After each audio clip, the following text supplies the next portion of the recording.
Here we go, guys. Patzer's Playground, episode 15. Okay, so you got the Alakines defense. Standard stuff so far.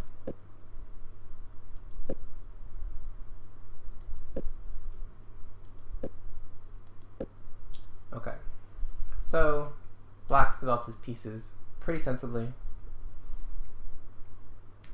So is White. So what move do we like for Black in this position?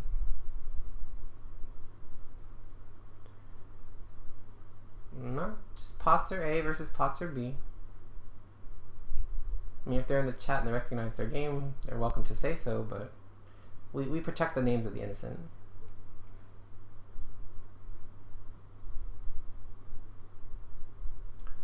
So, what should Black play here? Yeah, so the most natural move here is e6. So this move serves a couple of purposes. One, it opens up development for this bishop. And so this bishop has freedom to move. But two, it actually stops an idea of White's to play knight h4. And this knight h4 move is actually annoying because if White can obtain the two bishops, he can claim some sort of imbalance in his favor. Even though the position is somewhat locked up, notice that White has potential pawn breaks to open up the position. So e6 makes sense just to continue development. But instead, Black played h6. Okay, so what should White play here?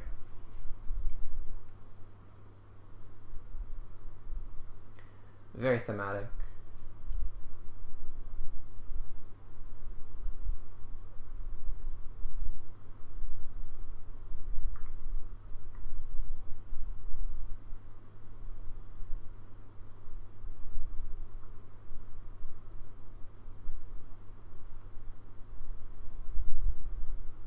So White has a very thematic Alakines sacrifice here with knight h4, bishop h7, and now e6. And the idea is, if pawn takes pawn, you get this queen h5 check. Check. And now the king is forced to go to d7. And now knight g6. Forced is capture because this knight is forking two things. It's forking the rook, but it's also forking this dangerous check on e5, and then from e5 it could potentially go to f7. So bishop takes is forced, queen takes, and then knight c6, c3, queen e8, queen g4, queen f7, bishop c2, g5, etc. Okay, so I mean Black's up a pawn here, but notice this is a permanent target, right? This is a permanent target, and it's difficult for Black to actually defend this pawn. And his pieces are not going to be easy coming out. Like this guy, if it comes here, just kind of stuck to looking at d4. And White's pieces enjoy more free development. So watch out for that trap, because it's a true pawn sacrifice, but White is better here in this position because it's hard for Black to get his pieces out. Okay, so instead White played c3, and now Black played e6. Okay, better late than never. Okay, castle c5. Okay, so again, I think Black should probably just try to develop bishop e7 and castle. I'm a little reticent to play c5 immediately, just because you know, if you keep neglecting your development for too long, it could come back to hurt you. And there's really no reason that you need to play this move immediately. So, but I mean, it's okay. Okay, so bishop e3, knight d7 makes sense, a4. Okay, so what should Black play here? Notice these knights are a bit awkward. So Black has a good French in a sense because this bishop is outside the pawn chain, but this knight on b6 is actually a bit weird. So is there a way black can kind of fix this?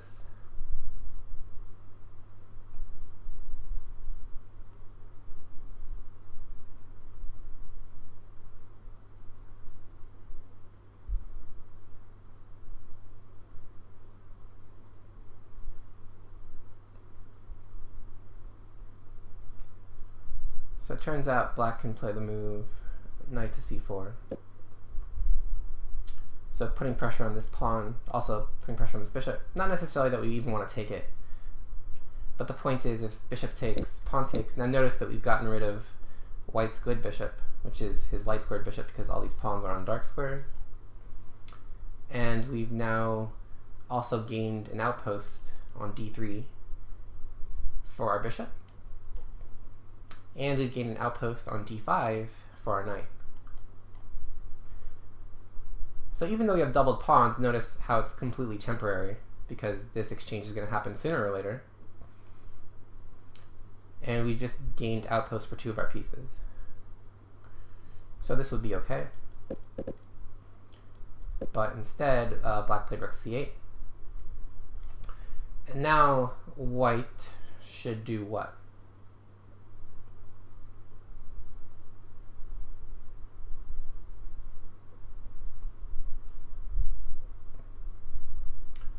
Well, white should certainly follow through to play a5. And the difference is, in this position after knight c4, white can take, and now play this move d5. It's very annoying, this move. Because there's a huge threat for this pawn to come to d6 and completely cramp white's position. Notice how having not played bishop e7 is hurting black here. And the problem is after take, bishop d3, for example, to try to hold on to this pawn, white actually has a very thematic exchange sacrifice, knight a3. And now the point is if black takes on f1, we recapture on f1, we're going to win this pawn, and we're going to get a knight on d6. And this is problems. So the difference is if he had played knight c4 immediately, then on d5 I can take and play knight b6.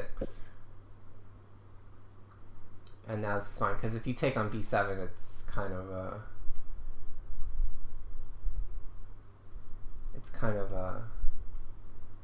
well, actually, maybe bishop d3 first, and then maybe here, knight b6. Now, if you take with this pawn with your queen, I don't think... I mean, like, this knight's kind of out of play. And this bishop is doing a good job. But yeah, you kind of, like, lose a tempo in that way, because after rook c8 here, take, d5, take, bishop d3, knight a3. Okay, now this knight doesn't have this b6 square. And so bishop f1, even king f1, and now this pawn's going to fall. So, for example, if bishop e7, even white has a move like e6 first. Now take, and now black can't even castle, right? So if like rook c6, I can just take on c4 with the queen.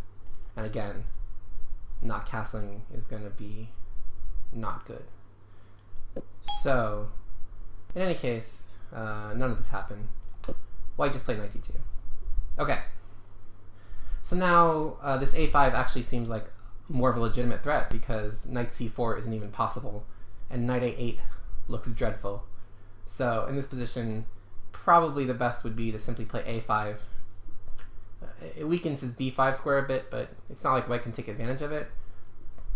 And we need to try to make sure this knight can stay on b6, so a5 makes sense. But black tried to get tricky and played bishop d3.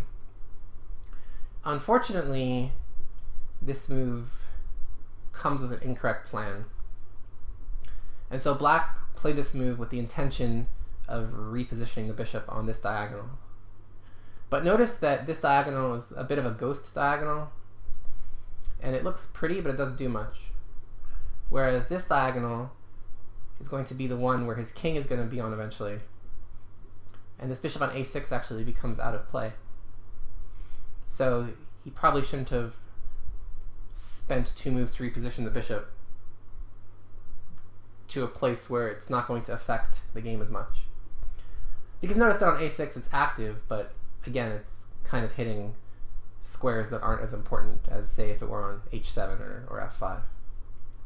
So be careful about repositioning your pieces to places where they seem good but are actually not influencing the game.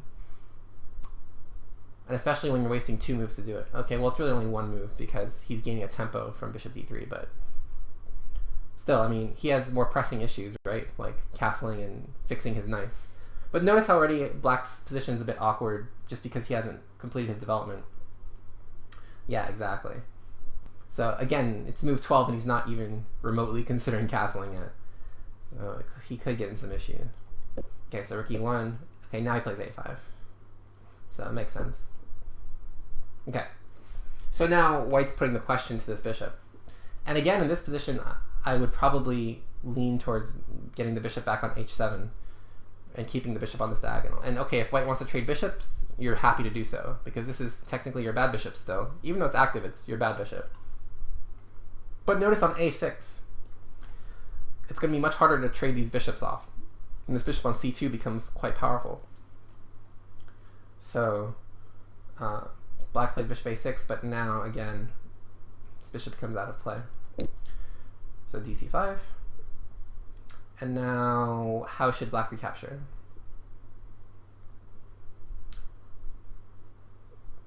Two choices, basically, right? You can capture with the bishop or capture with the knight. So which one makes more sense?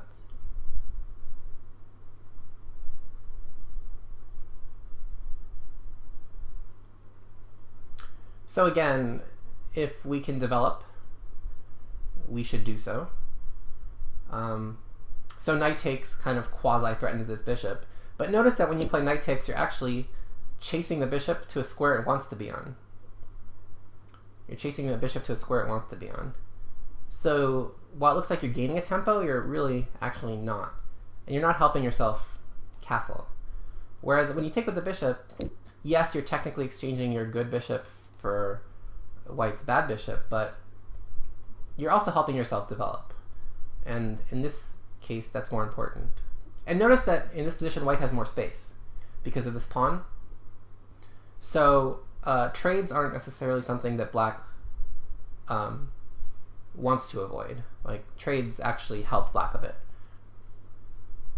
So bishop takes would have been preferred. He did play knight takes, though. And so bishop c2. Okay, so now let's ask ourselves, I'm going to give you a huge hint, but is white threatening something here? It looks like white simply just retreated his bishop, but is white threatening something here?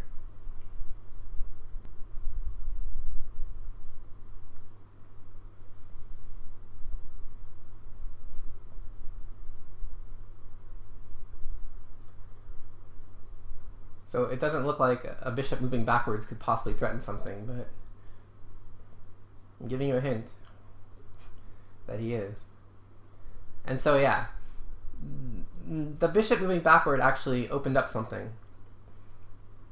And it's this pawn on b2. So the threat is to play b4, attack the knight, and then when the knight moves, play b5. And now the fact that this bishop's on a6 is actually costing black because it's trapped. And so b4 and b5 wins a piece. So it's a kind of hidden threat, but again, notice how black's positioning of this bishop on a6 is actually costing him, because now he has to respond to this threat. So probably best is to play actually queen c7. So I know you're kind of neglecting development for another move, but so if b4, then we can take and play this move, knight cd7. And it looks super awkward, but notice that we have a battery on c2 now. And the idea, of course, is we're going to post up a piece on c4. if he defends it. So say like rook c1, now we play a move like bishop c4. And okay, we're surviving at least. You know, because this guy's hanging. And we're kind of blocking up the c-file. But after this move, knight c4, now b4. Okay, so I'm not sure if black saw this, but now he's faced with a dilemma. What should black do here? What should black do here?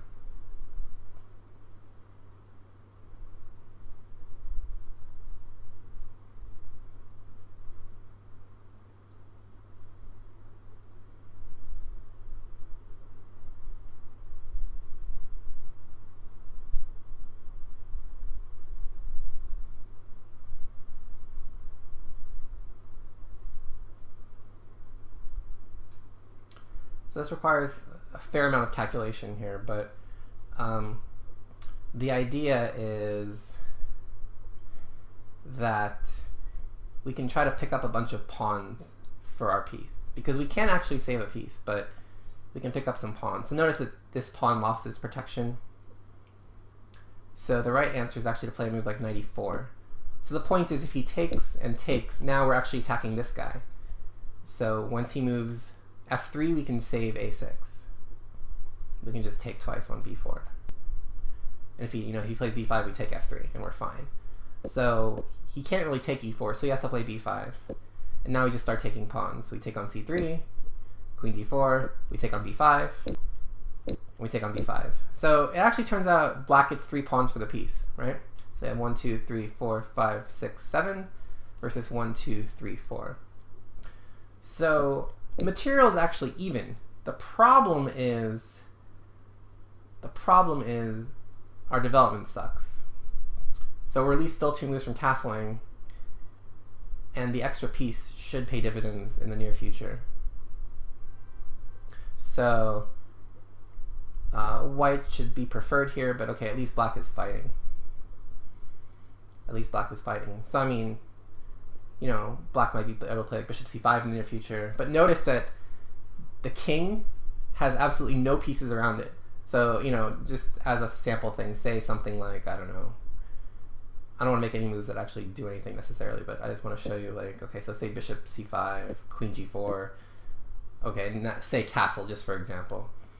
Notice that, like, every piece that white owns is kind of aimed toward the king, and this king is super lonely.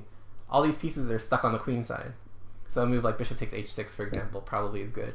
I mean, again, these aren't best moves. I'm just trying to show you that, black, by castling, is actually kind of hurting his king as much as he's helping it because of how lonely his king is on the king side.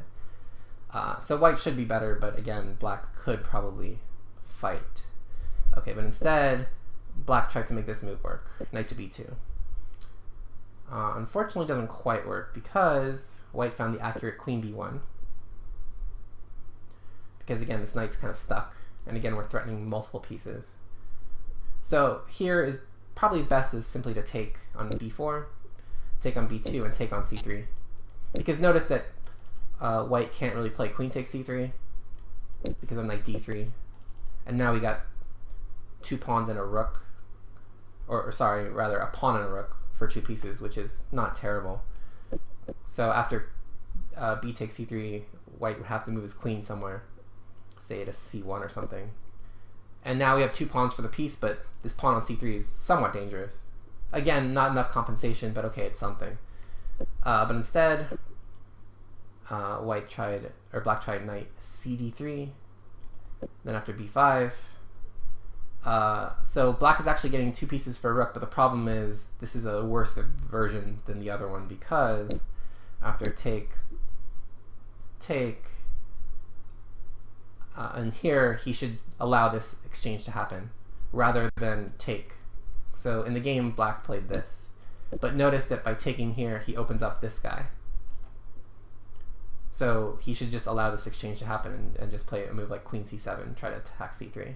But after take, and then knight c4, notice that white's minor pieces should be worth black's extra rook, because where's black's extra rook at the moment? Well, it's here. It's going to take at least 4, maybe 5 moves to make that rook's presence felt.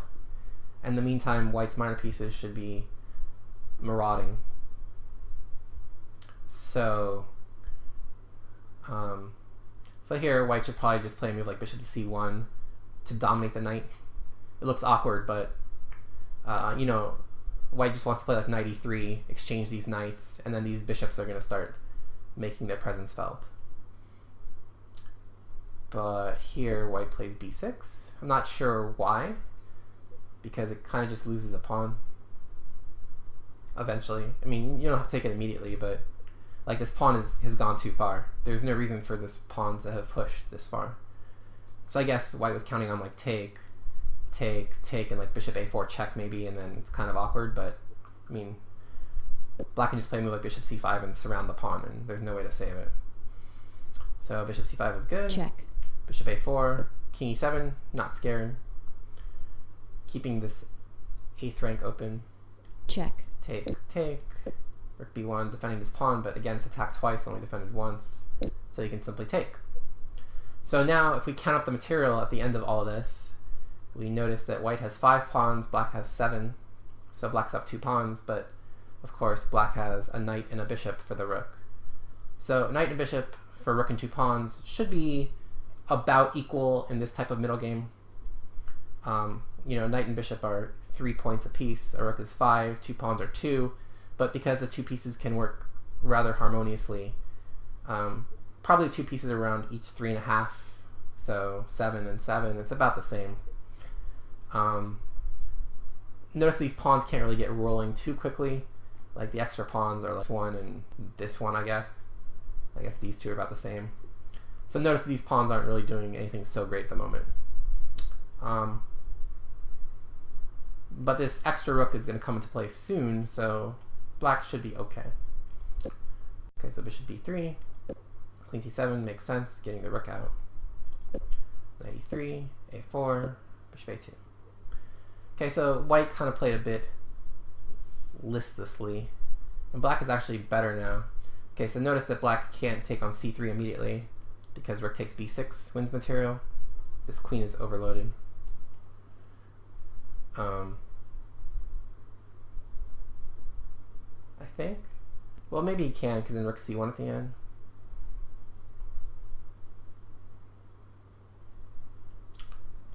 Okay, so he did actually. Yeah. So this does actually work because if rook takes b6, rook c1 does work. And then if knight d1, just take the rook. So black has a little intermezzo. Sorry. Okay, so king h2. Okay, so now he is threatening rook takes b6. Because rook c1, I can just play queen d2. Okay, but black realizes that and defends the rook. So now black's tripled on the c file, which is good. g3, king e8.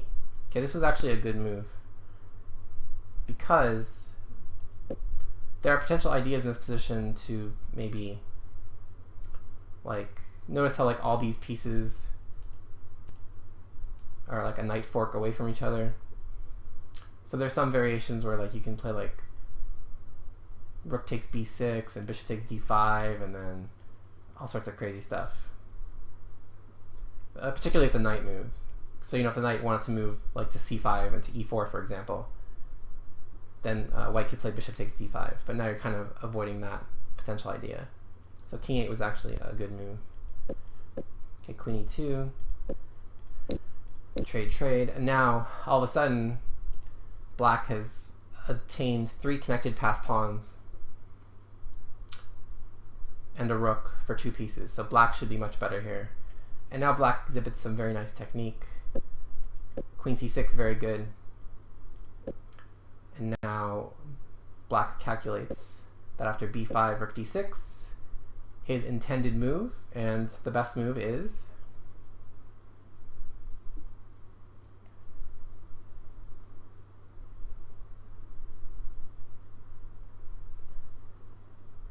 well, simply to simplify, and these 3 pawns are going to be way more powerful than this bishop.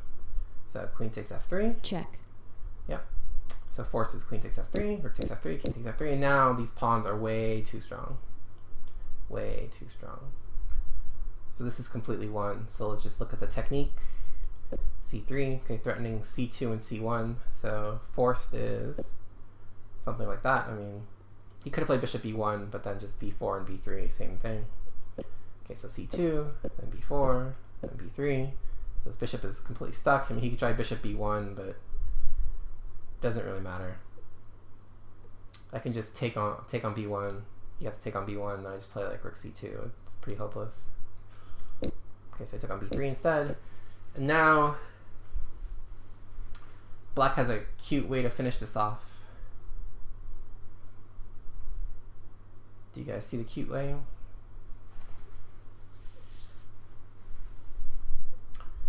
So the point is that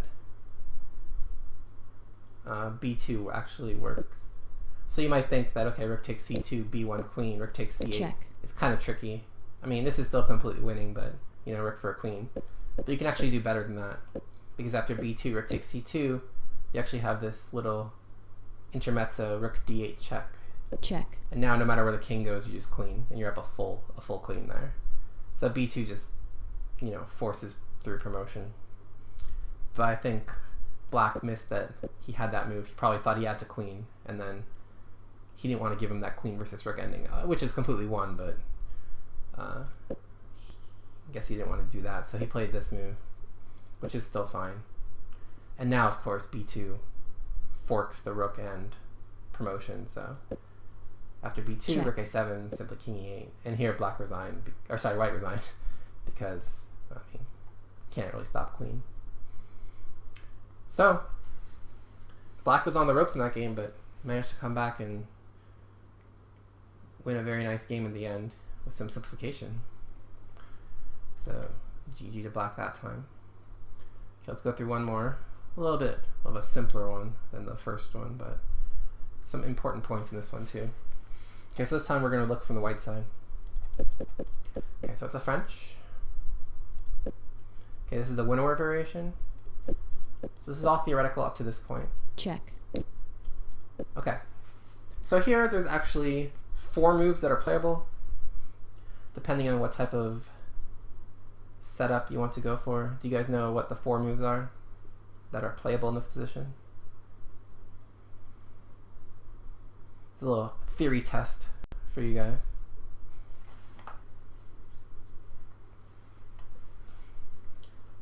So it seems like there should be like more than 4 moves here, but I'll show you why there's only 4 in a second. Because I'll give you a clue and I'll tell you that white did not play one of the 4 moves.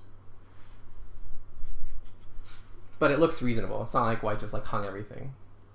White's move looks reasonable, but it's not one of the 4 moves. So one of the moves is queen g4. This is actually the main move.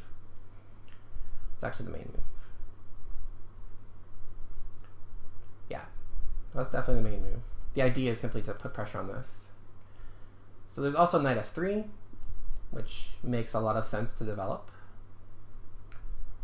There's also a4, which is Fischer's pet idea. So his idea was to develop the bishop to this diagonal.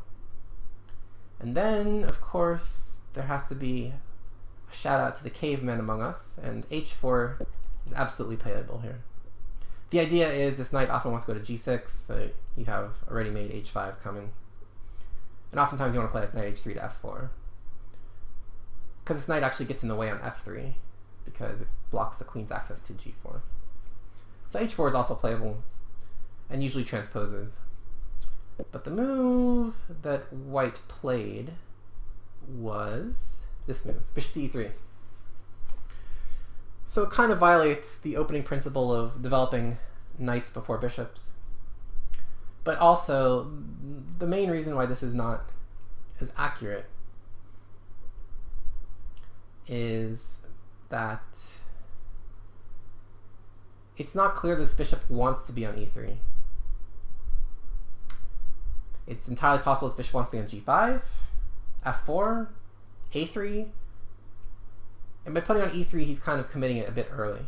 So again, it's not a huge mistake, but I stress as often as I can that you want to be flexible in the opening. And this is kind of committing himself very much. Yeah, so the Alkine Chatard is not from the winnower, it's from the McCutcheon. So just real quick for year end, I'll just show him what we're talking about. So it's this. This is the Al-Kai Shatard. So it's knight c3, knight f6. And then h4 on move 6, yeah. I used to play this for white, so I'm familiar with it. But anyway, we'll go back to the game. Check. Okay. So bishop e3, again, not accurate. Okay. So knight c6. Knight bc6. Okay, so now what should white do? This one is more obvious.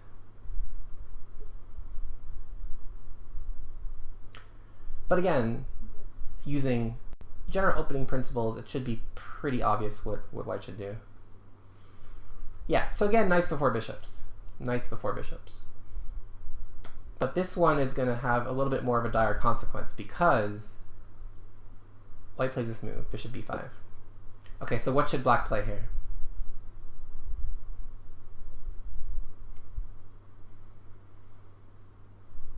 Notice, by the way, this is white's good bishop, right? Because all the pawns in the center are kind of on dark squares. So what should white play? Or sorry, what should black play here? So black has a stronger move than a6. Black can actually play queen a5 here. And now notice that black is forking the bishop and the pawn. And so it almost forces white to play a move like bishop takes c6 and basically give up his bishop for nothing. I mean, this is not an exchange that white should want to make voluntarily. And so being forced to make it means it's a positional concession. Because otherwise, if he moves his bishop back, I can simply take on d2. Yeah, and queen a5 is a move that black wants to play anyway, and it gains a tempo. So this can't be good. So again, if you play bishop e3, you probably want to just play knight f3 and bishop e2, just kind of develop slowly and castle, and then figure out what to do from there. But bishop e5 plays into black's hands. Black just castled him, which is okay too, because white actually ended up taking voluntarily. So notice that after this move, knight takes, notice that, okay, you know, white can take this pawn, but notice that his pawn structure would be absolutely wretched for isolated pawns. And it doesn't even win a pawn because, of course, this pawn on e5 falls. So notice that playing d takes c5 is rarely leading to the win of a pawn in the French. And actually almost never is leading to the win of a pawn. Even if it looks like you can guard stuff, because making your pawns this weak can never lead to good things. But okay, I mean, so here white plays queen g4. Again, I would probably just finish development with knight f3 and castle, because I mean, white's trying to get some sort of kingside attack brewing, but notice that this queen and this bishop alone cannot really do it. So I mean, I guess white's idea was that he was kind of threatening bishop h6. But notice this move is very easy to stop. So okay, so black plays f6, which is a good move. So the point is that bishop h6, black can simply play a move like rook f7, or even queen e7 or queen c7, and just defend the 7th rank this way. And also f6 is a good move to break up white's pawn structure. So we have 12:01 lag, so I have to wait a few seconds. So I'll say hi to the chat whilst we wait for the lag to abate. But this game doesn't last much longer, so Yaren declares a winner. Onibushu. See, look at that. He said hi and then he got the win. He quasi-cheated. But okay. So knight f3 was played.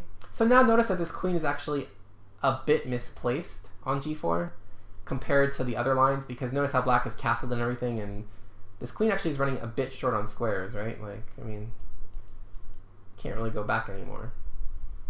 So bishop d7, h4, rook f7, h5. This really shouldn't work. Queen f8. Okay, so black's not really doing much himself, and now white can actually probably equalize with a move like e takes f6. So the idea is after e5, queen h4, e4, cd4. and he's probably okay. His queen has some lateral movement now, and he's threatening to isolate this pawn on d5 and actually create a weakness for black. And his king is actually decently safe. He can castle and not fear the future. His knight has a potential square in e5. So white is actually doing okay. But after knight h4, now unfortunately his game is going south. Again, his king is stuck in the middle. I'm not even sure where this knight is going. I mean, I guess g6, but notice that it doesn't really do anything. Like, okay, so say black does nothing, right? And then knight g6. So the point is, okay, if you take, rook e7, okay, now I'm mating you, right? But notice that knight g6 doesn't actually need to be taken. So if I just make a move like queen e8, for example, it's not clear that this knight on g6 belongs there. And you always have to worry that at some point I will be able to take that knight. I mean, notice that, you know, black can just kind of make moves, and this knight always has to be worried about. So after knight h4, black can actually win a pawn here. Do you guys see how black can win a pawn?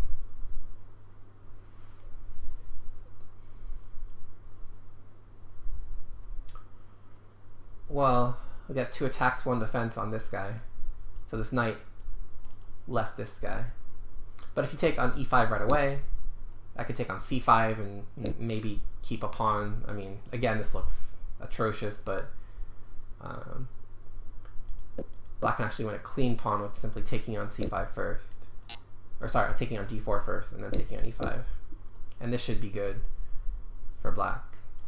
He took on e5 right away, which makes sense. And then after knight g6, okay, so he's doing his little trick, but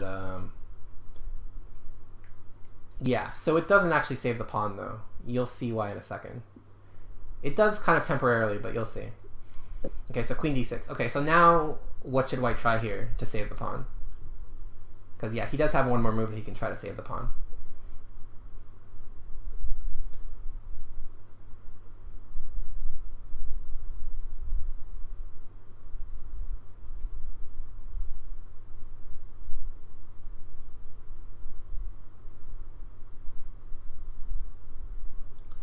So if we can attack this pawn again, maybe we can try to save it. And we can with a pin, queen g3. So now the pawn can't move.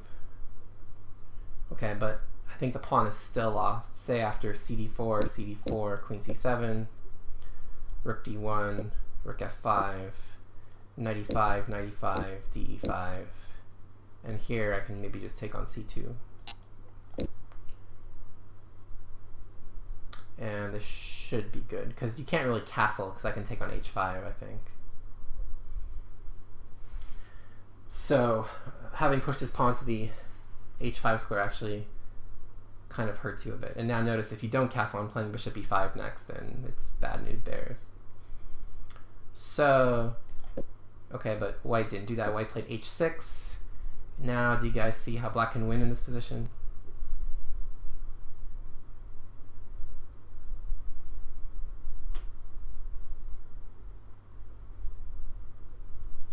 So there's a couple of things that can get uncovered here. But the idea is that queens move sideways and bishops move diagonally. So yeah, if you take the knight right away, the problem is you can actually get in some trouble here. If I like take on g6, for example, and then I take on g7 and then queen h7 mate, and it can be tricky. If you take, I have queen h6, and I don't know, it's not exactly super safe. But there's a super safe way to take the knight, which is simply to take on d4 with the e-pawn. So now you're threatening the bishop. But the main point is, after, say, take, okay. So, I mean, you could actually have played this move right away. But the point is, you're threatening this, and you're threatening this. So he actually did it after take, bishop f4, and now e5 is even stronger, because now you're actually threatening 3 things. You're threatening the bishop, you're threatening the knight, and you're threatening the queen. So after e5, white resigned. I wouldn't say prematurely either, because it seems like all the pieces are falling. Oops. So that's it for episode 15.